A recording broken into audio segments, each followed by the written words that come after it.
audio difficulties there. Apologize for that intro. But we are here on this Wednesday night. Mike and Chris may be able to join momentarily. But we are here going to go ahead and go through what's been happening so far. This has been quite the busy week already, with more to come. Like it's the news cycle. I always say I'm glad I'm not a journalist in this time because journalism during this time is very difficult. I guess during every time it's a little bit difficult, but um, I think it's extremely difficult right now from a journalism perspective because there's so much low hanging fruit. But while there's so much low hanging fruit that people are looking to grab up and politicize or over accentuate or whatever you want to call it, there's a lot of information that we're just not being fed. Like we're not receiving that information. So a lot of times you have to go out and search for it. So in terms of information, things were not being fed. I want to start off by actually discussing, or not necessarily discussing, but promoting this book. So this is a book by Jason Stapleton, a friend of the show, and Jason is actually this is, I believe, his first book. I think he's a first-time author. And so this book is Nomadic Wealth, the Nomadic Wealth Formula. It's a blueprint for generating predictable and sustainable income from anywhere on earth. Jason is a wealth of knowledge, like just flat out. Like he is, especially in this lane, and his story is quite fascinating. We had him on the show not long ago. Um, his story is fascinating because he came from poverty, pretty much, and he ended up going into the military and building this very successful trading company, which didn't have any formal training or anything of that sort, specifically for training. Ended up building up some wealth, started a podcast, and that in the process of doing so, ended up finding like a real lane to work within in the podcast area. It's doing politics mainly in his podcast. And then he realized banging your head against that wall of getting people to open up their mind is a difficult wall to break down, which we have found out here at the Political Free Agents. Excuse me. And so um, he's basically kind of changed his podcast into Wealth, Power, and Influence. He still talks about politics, but Wealth, Power, and Influence has been is his new show. And it's coming at things in a different way, still discussing the politics and things of that sort, but giving people real, like, legit ways to grow outside of their current box, or whatever that box may be. So the nomadic wealth formula, he spoken about it a few times on his show. Basically it is a way to build wealth that is nomadic, obviously, right? But nomadic in the sense that it gives you that freedom, right? That liberty to be, excuse me, to be able to move about in whatever way you see fit, to be honest. So great opportunity there. Go to nomadicwealth.com, check that out. Get the book. It's not expensive. It's not a super long book that you have to download. I mean, spend months reading through or something like that. Um, but yeah, just go and you can start reading the digital book now, or you can get a signed copy if that promotion is still going on. It may be, not sure, but go ahead and go check it out and see if that's something you're interested in doing. Knowledge is always something that's helpful. So if you find it helpful, then or you're looking for something in that area, then an inexpensive book is not a bad way to go about it. All right. So something came out. So something that we've talked about before, in the sense of the pieces of the puzzle that's coming together in the I guess you would maybe call it the marketing plan for the Trump campaign. And so this plan has been all about Biden's health and whether or not Joe Biden is actually fit to run for president.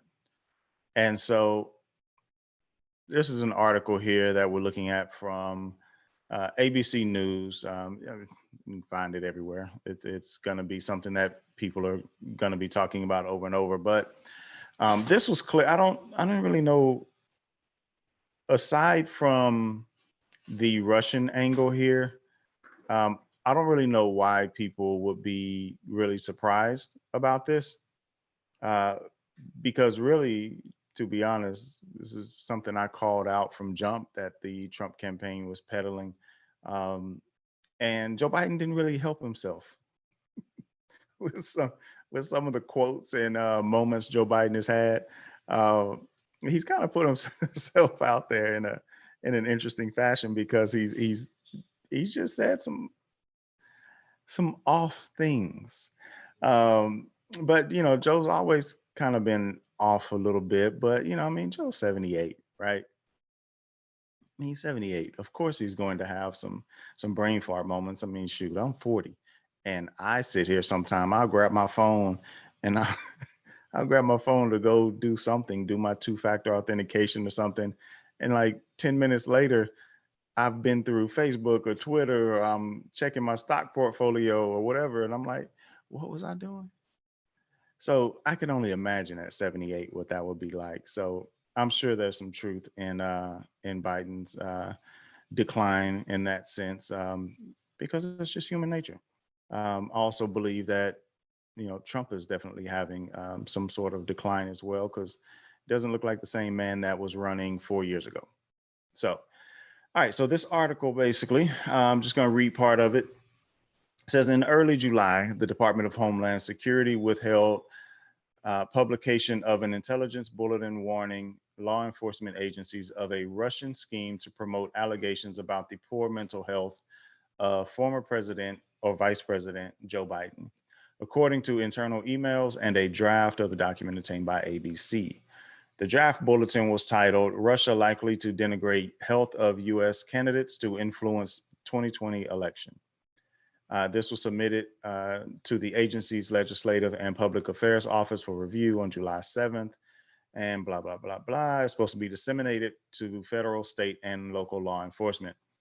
1 hour after submission, however, a senior DHS official intervened and said, please hold on sending this one out until we have a chance to speak to the acting Secretary of Homeland Security, Chad Wolf. Come on down. That was 2 months ago. Um, It hasn't been distributed to local law enforcement. It was actually held. Uh, they said that the draft bulletin was delayed because it failed to meet the agency's standards. But the analysts determined with high confidence that Russia malign influence actors are likely to continue denigrating presidential candidates through allegations of poor mental or physical health to influence the outcome of the 2020 election.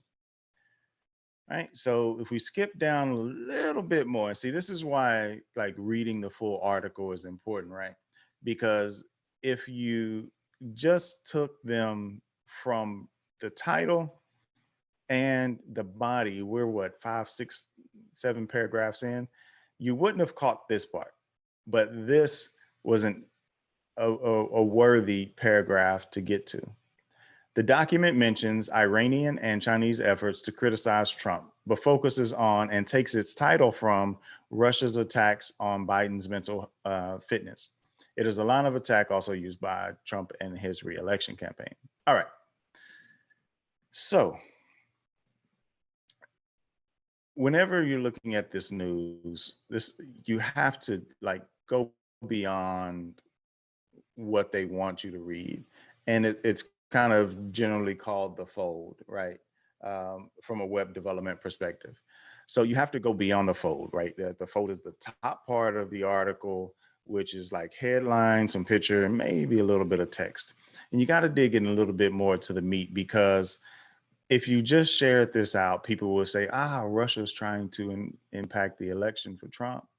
But if you keep reading, you see that not just Russia, but Iran, China, like obviously, potentially some more are as well. Like, it's not abnormal for people to interfere in our elections. And it's definitely not abnormal for us to interfere in other people's elections. We do it all the time, right? Doesn't make it right when other people do it to us at all. But a lot of the information that's coming out is coming from Russian bots and other countries and things of that sort. There was actually, I should have pulled it up. I didn't think about it, but there was an article from, um, I forget where it's from, but it was about Facebook actually ejecting like 1,000 something or multiple thousands of bot accounts, Russian bot accounts. So, I mean, it's what they did. It's what they're going to continue to do, right? And so people took the whole Russian interference thing as something a lot more than what it was. And basically, the Russian interference was them sowing discord, right? That's what they want to do. They want to kind of sow that discord a little bit, and not just Russia. I said Russia, but other countries, right? So they can try to get their own political outcome. There's no way to combat this other than being informed.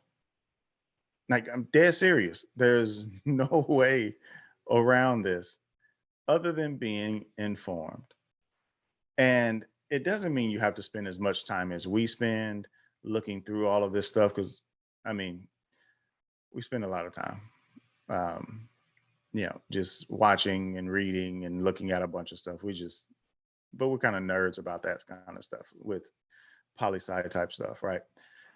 Um, but you at least need to be skeptical of the sources that you're looking into, double check, triple check, look for other sources, and try to validate some stuff more than just, oh yeah, CNN told me, or oh yeah, Fox told me, so must be true, right? So anyway, keep an eye out on that stuff. Watch out for those sort of things. They're going to continue. They're not going to stop interfering. We're not going to stop interfering with them. I mean, that's geopolitics for you, right? All right, so you ready for these presidential debates? These big old hot topic presidential debates. So I was laughing with the with an associate, I guess you could say, on Facebook earlier, and talking about a drinking game to play with this. I mean, can you imagine a drinking game with these two on the stage? I mean, you're going to get a heavy dose of economy, um, the stock market, jobs, law and order, blah, blah, blah. You're going to get a large portion of that over and over and over. And then on the other side, you're going to get discord and racism and, over and over and over, you're going to get all sorts of stuff left and right. It's not going to stop. It's going to continue. Um, so it's one of those things that, we it's just going to be an interesting debate. Let's just say that it's not going to be highly informative. It's just going to be both sides going on over and over and over. Apologize for the disruption. All right, so the debates are going on. It's been announced that we have Chris Wallace starting off on the first one. That's on September 29th. The next one is Susan Page. That's the vice presidential debate on October the 7th. And then October the 15th is Steve Scully. These are the moderators, by the way. And the third presidential debate is October 22nd with Kristen Welker. Okay, just moderators. We'll see how well they hold their feet to the fire. That's the main thing I will be looking for. I really wouldn't be looking for anything beyond that. It mainly will be about which one of the moderators is going to really press them, not let them talk around things, make them actually like like answer a question, right? Don't let you know Trump divert his answer off to we had the best black unemployment without pressing him and asking him what specifically he did for that black unemployment number. Because I can't get an answer. I've asked every Trump supporter that has stated that to me. No one can answer. They always say regulations. I said, okay, great. What regulation cleared the way for more black people to be employed? And they have no idea, right? Because they're not really informed. They just receive the talking points, right? And that's the same thing on both sides. It's not just Trump supporters. So I want the moderator to like press, dig in, and make them give you something more than a boilerplate prepared answer. Hopefully, we get that. Unsure if we will or not. All right. So the next article, and yeah, we're going through a lot of things here quickly, but that's cool. The next part, Mike brought this up earlier, and I wish he was here so we could discuss it, but a supercomputer analyzed COVID-19 and an interesting theory has emerged. I'm going to skip down basically to a quote. It kind of gives some details here, and largely what it's saying is that the virus enters through the ACE2 receptors in the nose. And then if we come down this top highlighted section, kind of makes it a little clear. Says, in this sense, COVID-19 is like a burglar who slips in your unlocked second floor window and starts to ransack your house. Once inside, though, they don't just take your stuff, they also throw open all your doors and windows so their accomplices can rush in and help pillage more efficiently. Another interesting quote, and then we'll discuss this. Um, this one is it says, and COVID-19 has another especially insidious trick. Through another pathway, the team's data shows it increases production of hyaluronic acid, HLA, in the lungs. HLA is often used in soaps and lotions for its ability to absorb more than 1,000 times its weight in fluid. When it combines with fluid leaking into the lungs, the results are disastrous. It forms a hydrogel which can fill the lungs in some patients. According to Jacobson, once this happens, it's like trying to breathe through jello. Now, Chris had mentioned that he had also heard personally that people felt that way, like breathing was difficult, like somebody was standing on your chest for 3 days and it was difficult to just catch your breath. And that's kind of that imagery of it being very difficult to breathe in the sense of like that jello feeling. And so this was what I found interesting about that was that in that vein, it kind of makes sense now because there were so many, not the symptoms, but like what was happening from it was, well, I guess the symptoms, yeah. What was happening was that it was so broad, right? It's like shortness of breath and like all these other things. Like it was like a list, like 15 to 20 different things. And so when that happens, it's like, well, which one is it causing? Well, pick one, right? Because as the analogy put out, as it stated, basically it's opening up the second floor window and letting all these other marauders in, right? So finding somebody that's 100% perfectly healthy with no other issues whatsoever is difficult, right? Because there could be any number of things, right? But that's why the whole concept of the 6% that the CDC adjusted their number to, that everybody's, clamoring over, which we'll address in a minute. That's why that number is like that, because COVID is opening up these other comorbidities, basically, right? So these other reasons why people are dying is because COVID is exasperating that, right? Like it's opening you up. And now those things that you struggle with are now being exasperated, and it's a little more difficult for you to breathe, or, whatever the case may be. And that's really, really, that really, really makes sense. because I was wondering about how it all worked and those sort of things. And so, in general debates with people and talking to people, like obviously this thing has become very hyper politicized, and it's just one of those things that people are going to believe what they want to believe, right? I mean, obviously. So in that vein, it's very much so understandable that people are going to question and find things a little bit, or be a little bit leery, I guess you can say, of the information that they're being presented, and that's cool. That's great.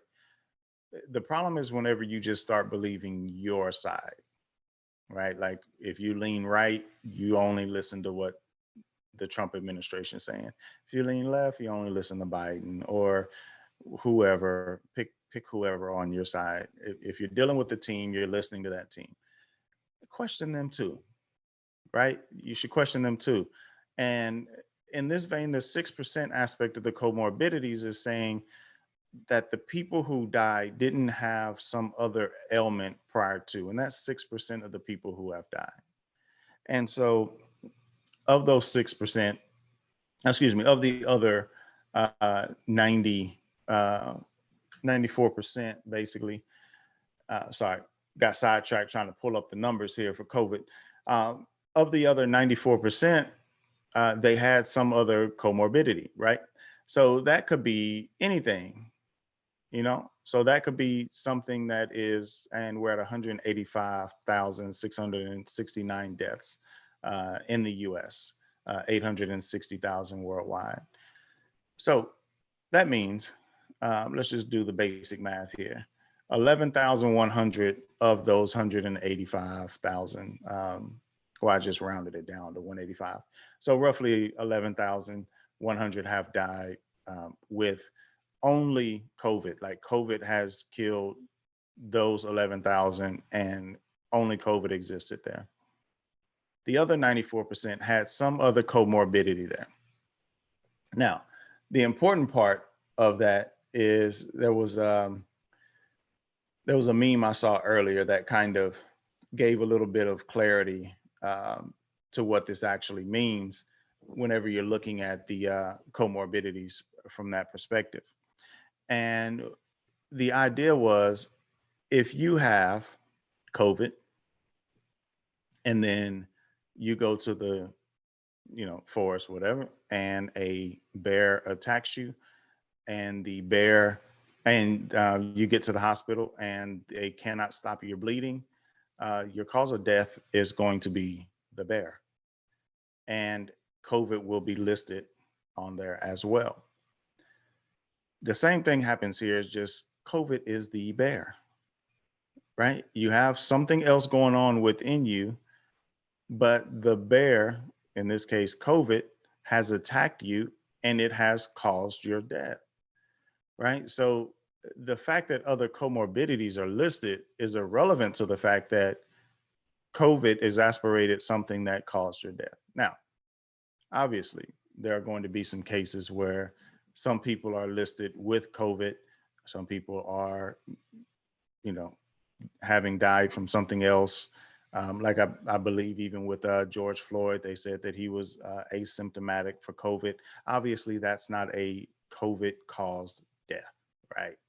That was something else, right? So with that understanding, recognizing that this is how, from what this supercomputer calculated, this is how COVID works and the way it attacks the body. Um, just take the information. I don't know how to plead to you, but take the information and cross check it and verify it and look in other places. And mind you, this is an article on Medium, and you can go look into the links. They have, sources and that sort of stuff. You can go pull all that stuff up and, you know, dig into it. Don't just take the line that only 6% died of COVID and we've wasted our time and all of this. All of this happened because of uncertainty.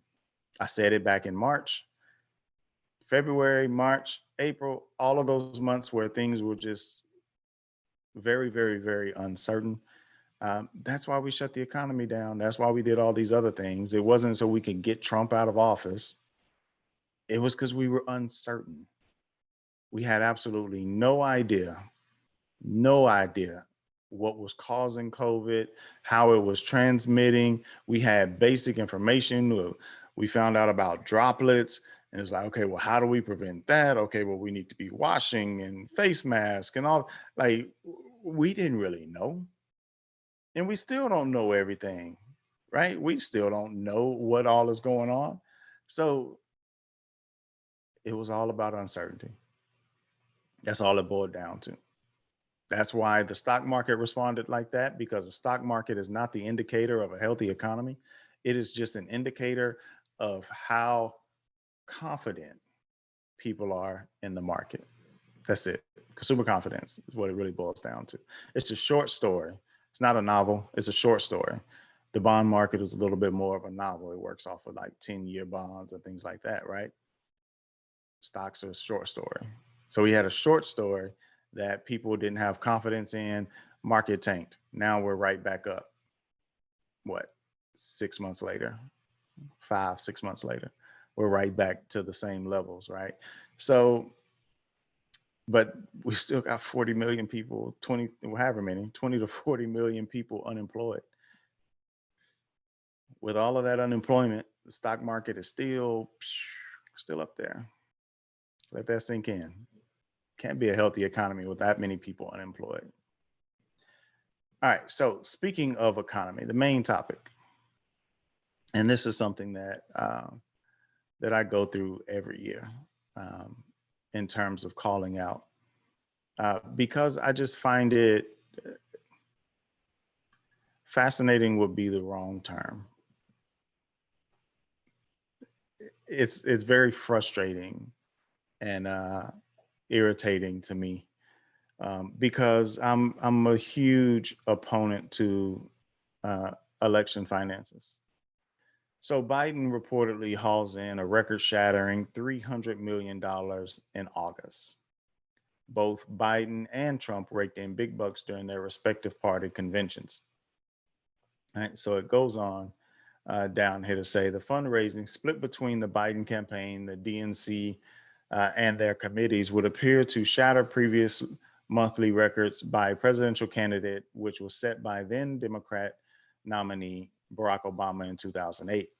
The Biden campaign had no comment about its fundraising report, but in an email sent to supporters on Tuesday titled, "I'm blown away," Biden wrote, "Thank you for everything you did to support this campaign in August. Supporters like you are the reason why I'm more confident than ever we will win this fight, and I'm grateful to you from the bottom of my heart." Biden campaign officials recently spotlighted that they and the DNC brought in $70 million 2 weeks ago during the 4-day DNC, or Democratic National Convention. That staggering haul came a week after the Biden campaign announced that it raised $48 million in the 48 hours after Kamala Harris was announced as running mate. Small dollar grassroots donations have poured into the Biden campaign the last month, as well as contribution from top dollars from Wall Street on the East Coast, Silicon Valley, to Silicon Valley and Hollywood on the West Coast. Right. So, I mean, it's not and they say here Trump raked in 76 million during the GOP convention. And okay, here's some numbers about Trump. President Trump's reelection campaign, the Republican National Committee and their joint fundraising committees combined brought in $165 million in contributions in July. They also touted they had more than $300 million cash on hand as of the end of July. 300 million in cash. The president has been raising money for his reelection campaign, entering the White House more than 3.5 years ago, and the reelection efforts hauled in an unprecedented $1.2 billion the past 2 years. OpenSecrets.org, this is the Center for Responsive Politics, says this is the fundraising report of the 2020 cycle, and the amounts raised by candidates so far is $2.8874 billion. Billion with a B. 2.8. Let that sink in. Now, these are the numbers and how it splits and who raised what. Trump is roughly 16 million. Biden is roughly 470 million. And just let that sink in. Like, just think about that. Oh, I got to give Jo Jorgensen her shine. 1.3 million. Let that sink in. 2.8 billion dollars just to get these people elected. 2.8. And we're not even done. We're still rolling. It's the beginning of September. That means we have 2 more full months of fundraising. We're not even done. Just think about that. Just think about how much money that is. That's a lot of money. So when you look at, I don't know, pick your topic, homelessness, welfare, whatever the topic is, whatever the thing is that you think needs to be funded, health plans, health insurance, things of that sort of thing, things of that sort. We could do it. We can do it, obviously, right? Like, we can do it. This is up, mind you. 2016 was $1.5 billion for that. Note, it's important to note, this is just the presidential election. This isn't Congress and all, this is the presidential election only. And that's it.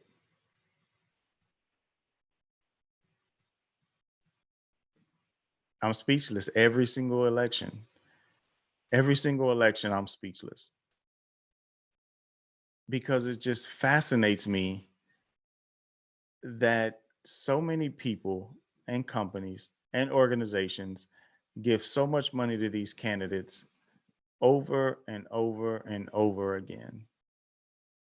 Now, mind you, there's an entire economy built around this. So it does put a lot of people to work. Don't get me wrong. You have graphic designers who are creating ads, video editors who are working on ads and other aspects of it.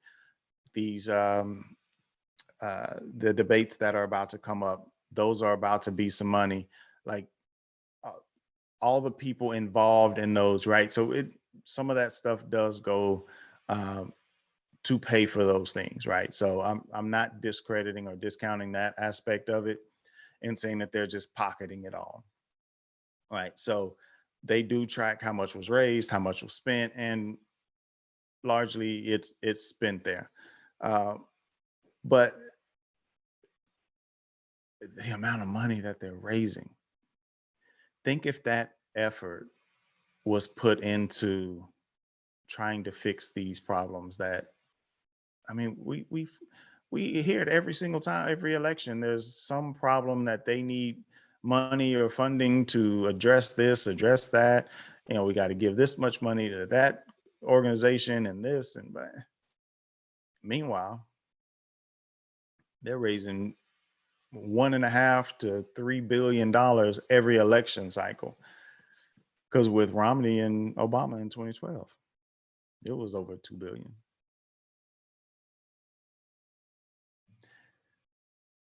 It's just frustrating.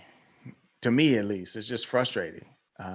Because you would think for $2 billion, we could get 2 of the best options in the country to be the candidates. You would think that. You would think we would have 2 of the best options. There wouldn't be any room for Trump. Absolutely no room. Biden wouldn't have a chance. We would have two of the absolute best options in this country, and it would not be two old dudes that, you know, everybody is questioning whether or not they'll even make it through 4 more years, let alone be good at their job. So uh, this is America. That's that's about the only way we can put it. This is America. In the immortal words of Donald J. Trump, it is what it is. This is the Political Free Agents. We do this thing every Wednesday and Sunday. Life does get in the way. Like tonight is difficult for Chris and Mike to join, but that's all right. Definitely catch us on YouTube. We put a video up this morning,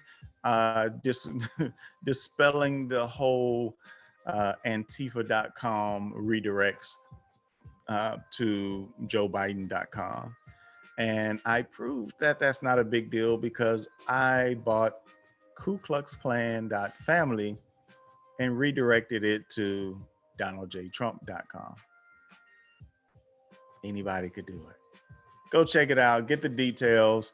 Go to politicalfreeagents.com. You can get to the YouTube channel from there. Find the podcast anywhere that you get your podcasts. We're on Spotify. We're all over the place. Deezer. You can find us. If you can't find us there, let us know. We'll do our best to get on those platforms. Also, check us out on social media at PFA Podcast on Instagram, Twitter, and Facebook. We'll catch you on the flip side. We're out.